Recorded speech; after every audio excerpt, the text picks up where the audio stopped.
महाराज परीक्षित श्री सुखदेव जी से अनेक प्रश्न करते जा रहे हैं और श्री सुखदेव भगवान उनके बराबर उत्तर देते जा रहे हैं। परीक्षित भगवान कहने लगे, प्रभु जब हिरण्यकश्यप ने प्रहलाद को खंभ से बांधा, उसमें से नरसिंह भगवान ने अवतार लिया, उस समय क्या हुआ है? तो श्री सुखदेव भगवान समझा करके कहने लगे, हे राजन परीक्षित, आज भगवान ने प्रहलाद को गोद से उतार दिया है और हिरण्यकश्यप को अपनी गोद में उठा लिया है और बीच देहरी पर बैठ गए। उसी समय नरसिंह भगवान हिरण्यकश्यप से वरदान पूछने लगे और हिरण्यकश्यप ने वरदान बताया। तो नरसिंह भगवान कहने लगे,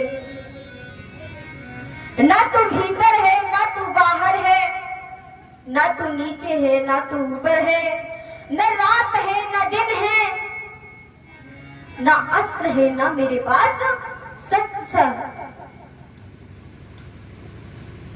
उसी समय नरसिंह भगवान ने अपने नाखून से उस नीच का पेट फाड़ दिया और हिरण्यकश्यप मर गया। बोलिए नरसिंह भगवान की। और बच्चे दुष्टों को मारकर धरती पर डाल दिया। तीनों लोकों में जय जयकार के शब्द गूंजते हैं। वह महातेज ज्वाला त्रिभुवनों में फैल गई, सुरमंडल कांपने लगा, माता लक्ष्मी डरने लगी।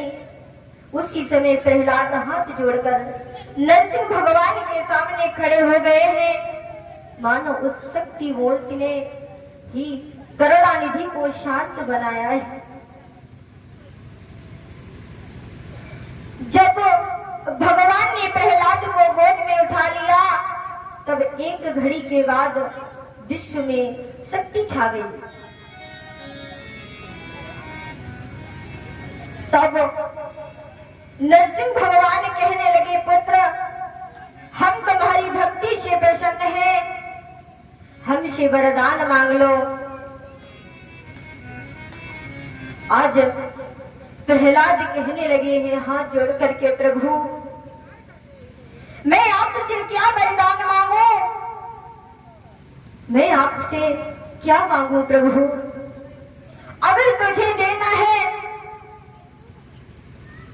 तो मुझे सिर्फ एक ही वरदान दो कि मेरे पिता को नरक के स्थान पर स्वर्ग की प्राप्ति हो। नरसिंह भगवान ने प्रहलाद को वरदान दिया है और प्रहलाद को राज्य दे करके अंतर ध्यान हो गए हैं। बोलिए कृष्ण भगवान की, राधे रानी सरकार की।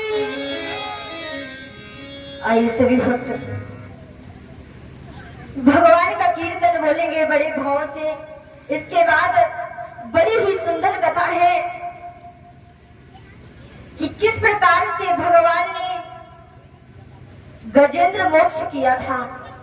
सभी भक्त बड़े भाव से बोलेंगे।